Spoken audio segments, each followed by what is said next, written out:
Alright, so it's time to hop in the whip and head on down to the airstrip. My buddy Phil got his pilot's license. I don't know if he's grappling with a midlife crisis or what. And he said it's something he's always wanted to do. He just failed to mention it to me ever. I've known Phil since I was about 10. 11, 30 plus. Jesus Christ, I'm old. I love this dude a lot, man. I've known him, like I said, I've known him for a long time. He's actually the reason I make videos. Me and Phil started the Greenville High School Audio Visual Club back in the 90s. I get some compliments on my editing skills, but just to let you know, back in the day, I was editing on VHS cassettes. VHS stands for Vermont Horse Spaghetti.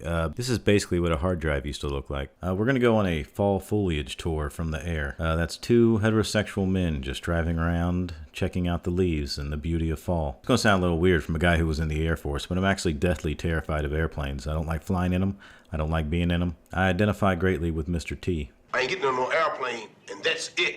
Phil ran into some delays, so I happened to be at the airfield about an hour early, so I got to take a little tour, walk around, check things out. It was pretty cool, man. They had this display case. I noticed a lot of pilots' names sound like weird sex things. I'm gonna give that girl the ace of pearls. Buy that guy one drink, he'll give you a skiji. But for real, I was really digging just bebopping around the airfield, man, checking out the old airplanes. I don't know what this dude was, but it looks cool. Seeing Phil's bouncy landing and looking at this rickety-ass old airplane did not instill me with the confidence I thought I might need for this journey. But anyway, I was happy to see the guy. Also more than a little amused to see this big cornbread-fed country fuck squeezing into this tiny little airplane. Alright, I was pretty nervous, but away we went. Phil said we'd be fine, that we'd be remembered forever, but y'all thought I was really going with that joke, didn't you?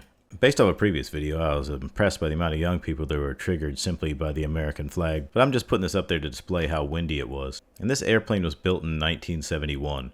This dude still has ashtrays. So I said, Phil, I love you, but I'm out. Maybe call me when it's not so windy. I can check out the leaves from the street. I like old cars, old houses, old women, but I think I love my life a bit too much to go flying around on a windy day in this rickety old piece of shit.